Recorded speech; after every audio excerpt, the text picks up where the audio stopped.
UNHCR, l'Agence des Nations Unies pour les réfugiés. Rendre la communication accessible aux personnes vivant avec handicap. Rendre accessible aux personnes vivant avec handicap les contenus de protection et les méthodes de participation garantit une réponse humanitaire responsable. Voici donc quelques conseils utiles pour conserver une information toujours accessible. Premièrement, utilisez les formes de communication appropriées avec des messages clairs.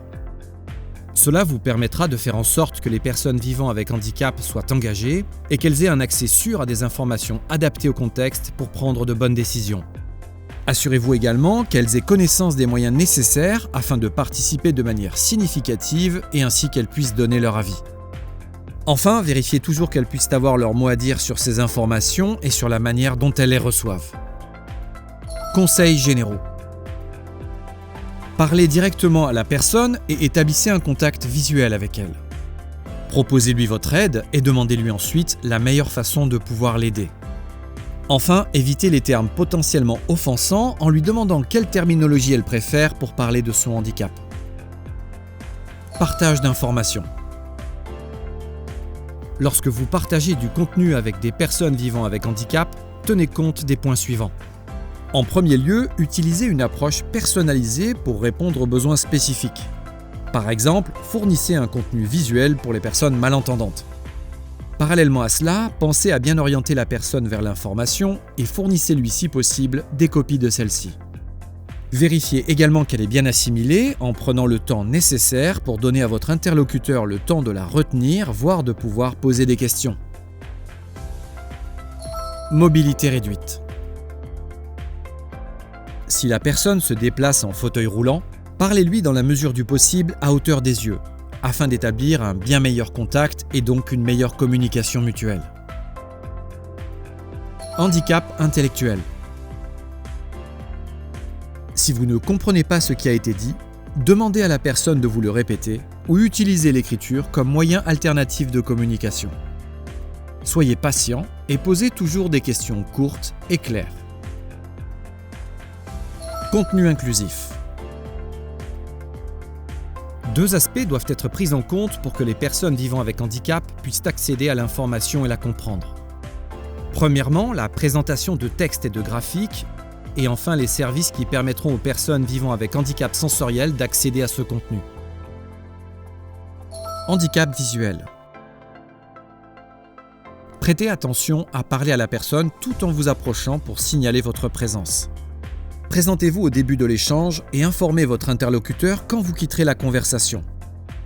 Pendant l'échange, soyez toujours descriptif par rapport à l'information présentée et proposez de lire les informations écrites. Enfin, n'hésitez pas à demander à la personne si elle a besoin d'aide pour se déplacer. Handicap auditif. Faites-vous toujours face et parlez directement à la personne. Posez des questions courtes et claires et utilisez les dessins, l'écriture et les gestes pour faciliter la communication. Pour finir, si un interprète était présent, faites face à la personne malentendante et non à l'interprète. Pour les personnes vivant avec handicap intellectuel ou étant peu alphabétisées, le contenu doit être présenté sous un format facile à lire. Il devra contenir des mots de tous les jours, sans jargon ni acronyme, ou bien encore être étayé par des images. D'un point de vue technique, utilisez une mise en page claire, une police de caractères et un lettrage simple, avec de grands espaces entre les mots. Dans un même ordre d'idées, n'écrivez pas les chiffres en lettres et utilisez régulièrement des pictogrammes. Enfin, choisissez de bonnes combinaisons de couleurs pour que le contraste soit suffisant entre le texte et le fond.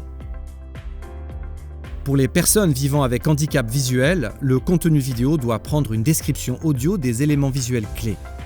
Parlez donc clairement et à un rythme qui peut être compris et utilisez des translittérations pour indiquer la prononciation. De même, renseignez-vous sur la bonne prononciation des noms et des mots étrangers utilisés. Vous pouvez également créer une description audio en utilisant le présent à la voix active, en écrivant ce que la personne a besoin de se représenter pour faire au mieux passer votre message. Pour les personnes vivant avec handicap auditif, le contenu visuel doit être accompagné d'un récit oral. Il faut donc envisager d'utiliser le sous-titrage ouvert lors de l'élaboration de votre vidéo. Ces sous-titres sont des descriptions textuelles visibles à l'écran, affichant le contenu d'une vidéo qui serait autrement inaccessible aux personnes vivant avec handicap auditif. Pour créer des sous-titres, utilisez une police de texte simple, en italique pour le narrateur, avec 1 ou 2 lignes de texte maximum. Respectez bien l'orthographe et la ponctuation et n'hésitez pas à décrire les effets sonores de votre vidéo pour plus d'immersion. Enfin, il est également important de ne pas changer constamment l'emplacement de vos sous-titres et de prévoir un temps de lecture à l'écran qui soit suffisant. Pour plus d'informations, n'hésitez pas à consulter notre site internet cwc.westafrica.exposed. Vous y retrouverez notamment nos fiches pratiques complètes au format PDF ou podcast.